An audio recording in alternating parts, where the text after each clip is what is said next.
Well, a few years back, I visited the first house in which I remember living. Most of what I remember about that time and place is the good times that my siblings and I had. And while I enjoyed my life then, I don't long to live in the same place now. I don't long to have the same superficial lifestyle I remember. I possibly want to think of it as a time of captivity to the things of the world. I want to be recaptured to the things of Christ, not the things of the world.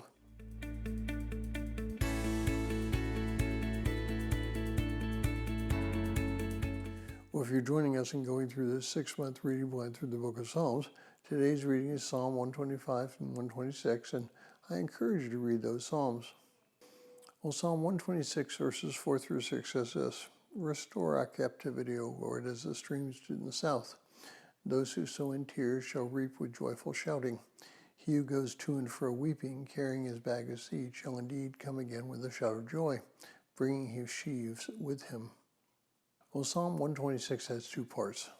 The first describes the excitement that those who returned from the Babylonian captivity experienced when they first returned to Jerusalem. It's exciting to be back in the land which God had promised them. But starting with verse 4, the psalmist changes and asks something that sounds very, very strange. He asks to return them to captivity. Now, why would he do such a thing? The reason is very simple. When the Jews left God's captivity during the period of the kings, they briefly experienced power, wealth, and well-being, but it led to another captivity, a captivity which ultimately brought 70 years of sorrow. The psalmist does not want that to happen again. He wants to return to God's captivity. Well, this year my family and I again planted a garden, but we did it in a different place than we'd done it before. We had to work hard to get the ground ready for the planting. Now you're looking at pictures of my son-in-law and grandson tilling the soil. And because this ground needed breaking up, it was hard work, and there were tears, frankly, because it would seem that we would never get it ready. Now you see what the garden looks like today. Each time we go out, we don't remember the toil. We recognize God's blessing of our work because of the result of our work and his blessing.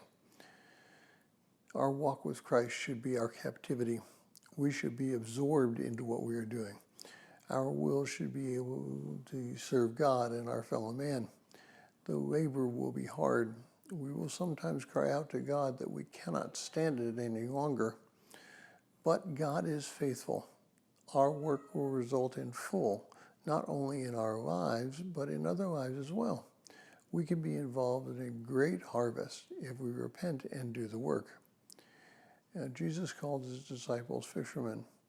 It's hard work to fish commercially. We are also workers, whether you call us fishermen or women or farmers. Our job is to produce sustenance for ourselves and others. Now, in this time of confusion and fear, do we have the confidence to repent and ask to be recaptured by God? And if you would like a PDF copy of this entire reading plan, please send an email to phineasjacobus@runningtohim.net.